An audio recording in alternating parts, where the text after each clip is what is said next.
میرے نبی پیارے نبی سنت تیری دنیا دی، اے نبی پیارے نبی الحمد لله نحمده ونستعينه ونستغفره ونؤمن به ونتوكل عليه ونعوذ بالله من شرور أنفسنا ومن سيئات أعمالنا من يهده الله فلا مضل له ومن يضلله فلا هادي له ونشهد أن لا إله إلا الله وحده لا شريك له ونشهد أن سيدنا وسندنا ومولانا محمدا عبده ورسوله صلى الله تعالى عليه وعلى آله وصحبه أجمعين وسلم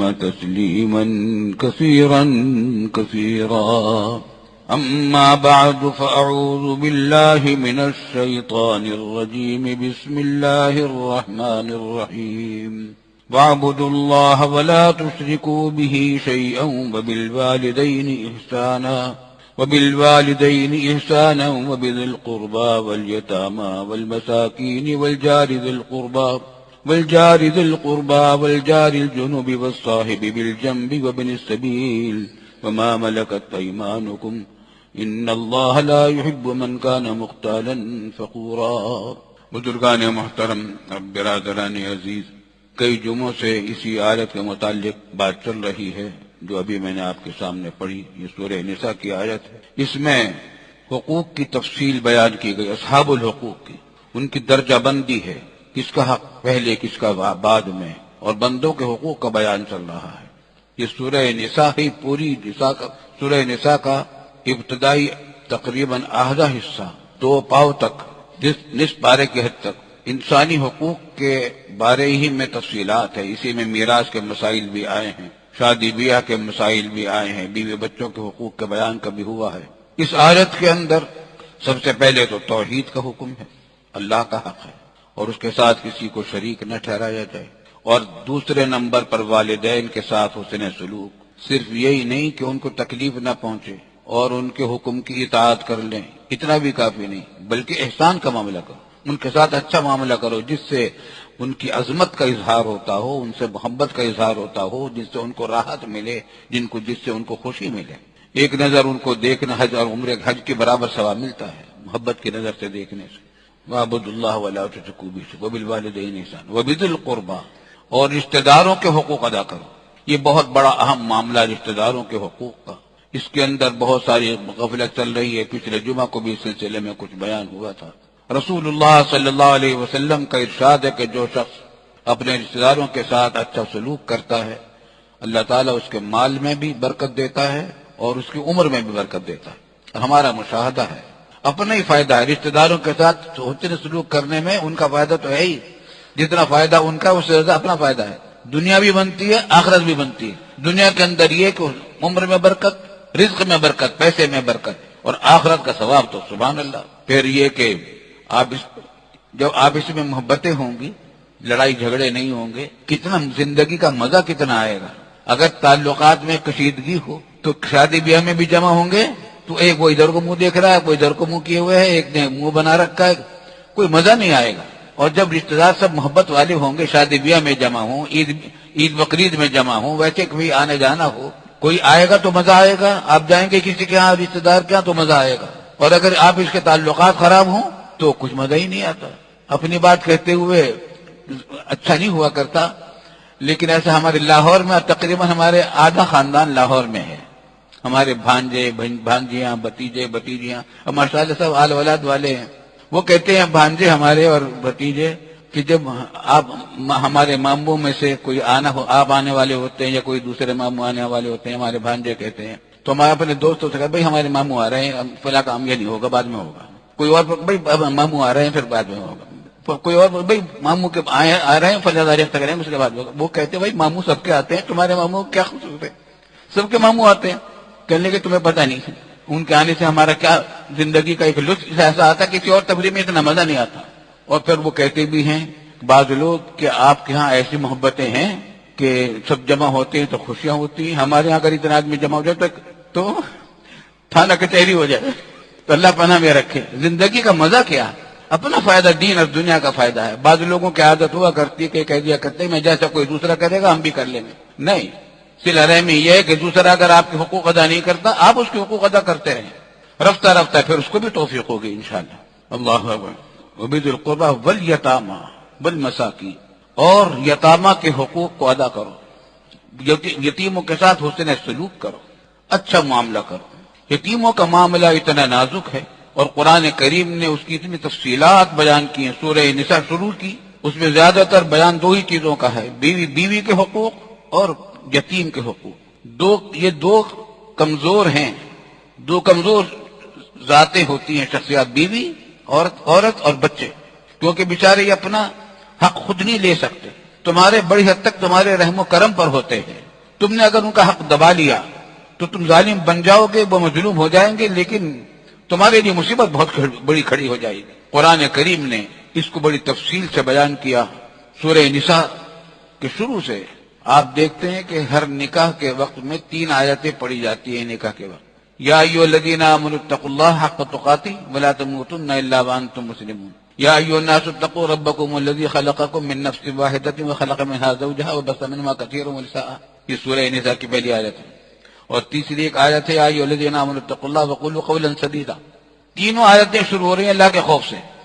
اللہ سے ڈرایا ہے، ڈرو اللہ سے نکاح کے موقع پر خاص طور سے. اور قرآن کریم نے بھی یہاں پر یہ راستہ انتظار اختیار کیا ہے کہ یا ایھا الناس اتقوا سے شروع کیا، اور تو بیوی اور بچوں کے اور یتیموں کے حقوق کا تفصیل بیان کیا، کئی رکوع تک چلا ہے بیان.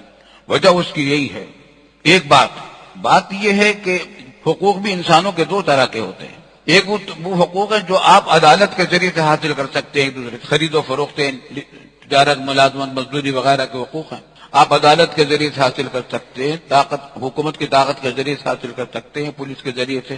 آج کل تو نہیں پولیس کے ذریعے سے حقوق ملتے، لیکن یہ کہ راستہ اگر پولیس صحیح ہو تو کچھ نہ کچھ راستہ حقوق ملنے کا ہو جاتا ہے. تو ایک حقوق وہ ہوتے ہیں جو عدالت اور کچہری اور پولیس اور گواہوں کے ذریعے سے نہیں حاصل ہو سکتے. وہ گھر کے حقوق ہیں، بیوی کے حقوق، بچوں کے حقوق، اور اپنے گھر میں جو یتیم پل رہا ہے اس کے حقوق.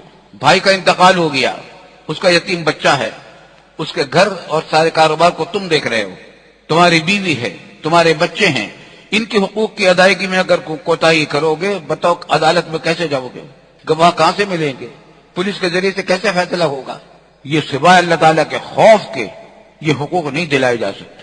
اسی بات سے قرآن نے جگہ جگہ اتقوا اللہ، ڈرو اللہ سے کہ تم، بیوی تمہارے ماتحت ہے، بچہ تمہارے ماتحت ہے، یتیم تمہارے تحویل میں ہے، اس کے پیسے ہیں، اس کی میراث ہے جو اس کو باپ سے ملی ہے، وہ تمہارے ساتھ رہ رہا ہے، تم اس کے انتظام کر رہے ہو یتیم کے.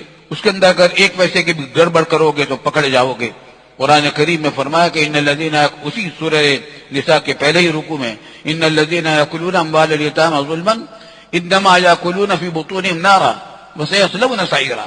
جو لوگ یتیموں کے مال کو کھاتے ہیں ظالمانہ طور پر، ناحق طور پر کھا لیتے، حق نہیں ہے کھانے کا، اور ناحق طریقے سے یتیم کا مال کھا لیتے ہیں. اللہ پناہ میں انما یاکلون اموالہم ان الذین یاکلون اموال الیتامی ظلما انما یاکلون فی بطونہم نارا. وہ اپنے پیٹوں کے اندر جہنم کی آگ بھر رہے ہیں. بعض حضرات نے تو اس کی تفسیر یہ کی ہے کہ سبب بنے گا آگ کا. فی الحال تو یہ آگ نہیں ہے جو کھایا ہے، کھانا ہے، لیکن آخرت میں یہ آگ کا سبب بن جائے گا، جہنم کی آگ کا. لیکن مفسرین نے اس کو راجح قرار دیا ہے، محققین نے، کہ یہ کنایا نہیں ہے، مجاز نہیں ہے، حقیقت ہے. جو کھانا کھا رہے ہیں وہ جہنم کی آگ ہی ہے. یہ نہیں کہ آگ جیسی ہے، نہیں، آگ ہے. ہاں ابھی بھڑکی نہیں. یہ ایسے ہی ہے جیسے کہ دیا سلائی کوئی کھا لے، ابھی بھڑکی نہیں مگر ہے آگ. ذرا سے رگڑ کھائے گی بھڑک جائے گی. زہر کھا لے کوئی کیپسول میں رکھ کے اور ذرا کسی کاغذ میں لپیٹ کے، اور وہ کاغذ ذرا سا ہٹ جائے گا تو مار دے گا. تو یہ آگ ہی ہے. اور آخرت میں جب اٹھے گا، حدیث میں آتا ہے تفصیلی سے، وہ یہ کہ آخرت میں جب اٹھے گا تو اس کے منہ سے آگ کی لپٹیں نکل رہی ہوں گی. اور لوگ کہیں گے کہ اس نے مال یتیم کا کھایا تھا، تو جو مال کھایا ہے یتیم کا اس نے، وہ آگ ہے اور ابھی جلی نہیں ہے، جل جائے گی، جیسے آگ میں جہنم میں قبر میں جائے گا، آخرت میں پہنچے گا، وہ جل اٹھے گی۔ حدیث میں آتا ہے کہ اس کے منہ سے لپٹیں نکل رہی ہوں گی آگ کی۔ اور پھر یہ یتیم کا مال کھانے میں نزاکتیں بہت ہیں۔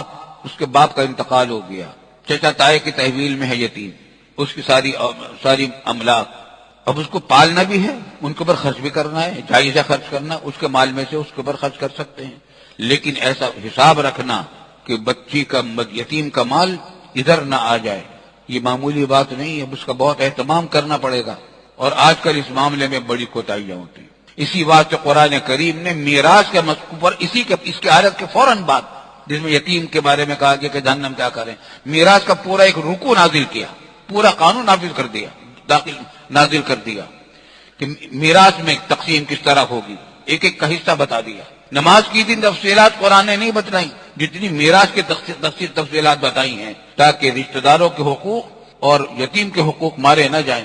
اب یتیم کے حقوق کس طرح مارے جاتے ہیں؟ ایک طریقہ اس کا یہ بھی ہے مارے جانے کا کہ میراث اس کا باپ مر گیا، چچا تائے اس کی نگرانی کر رہے ہیں، اب آ رہے ہیں لوگ تعزیت کے لیے اور اسی کے مال میں سے کھانا کھلا رہے ہیں کھانے والوں کو، آنے والوں کو، یا میت کا جو مال تھا اس میں حصہ اس یتیم کا بھی ہے، اس کی ماں کا بھی ہے، اس کے ماں باپ کا بھی ہے، سب کا مشترک مال ہے، سب وارثوں کے مرنے کے والے کے ماں باپ کا بھی میراث ہے، سب کا مشترک مال ہے۔ جیسے ہی میت کا انتقال ہوتا ہے وہ مال اس کی ملکیت سے نکل جاتا ہے فوراً، اور فوراً وارثوں کے میرا حق میں چلا جاتا ہے۔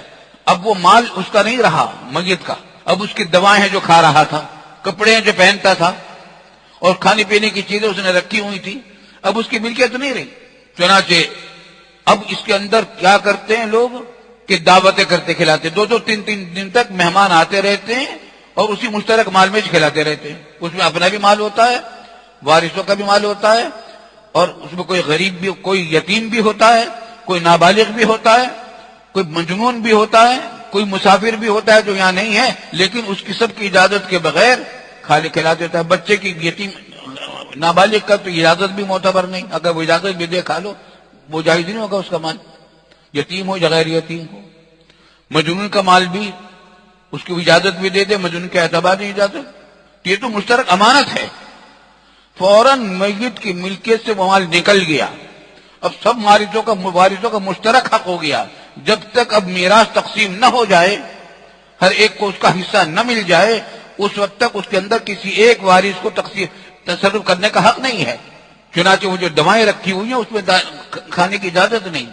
والد صاحب رحمۃ اللہ علیہ کا انتقال ہوا تو ان کو چلانے کو دوائیں رکھی ہوئی تھی، خمیرہ بھی رکھا ہوا تو تقویت کے لیے ہوتا ہے۔ ہمارے شیخ حضرت ڈاکٹر عبدالعلی صاحب تشریف لائے، ہم نے کہا کہ حضرت یہ کھا لیں، کہا کہ نہیں تو مشترک مال ہے، نہیں کھائے۔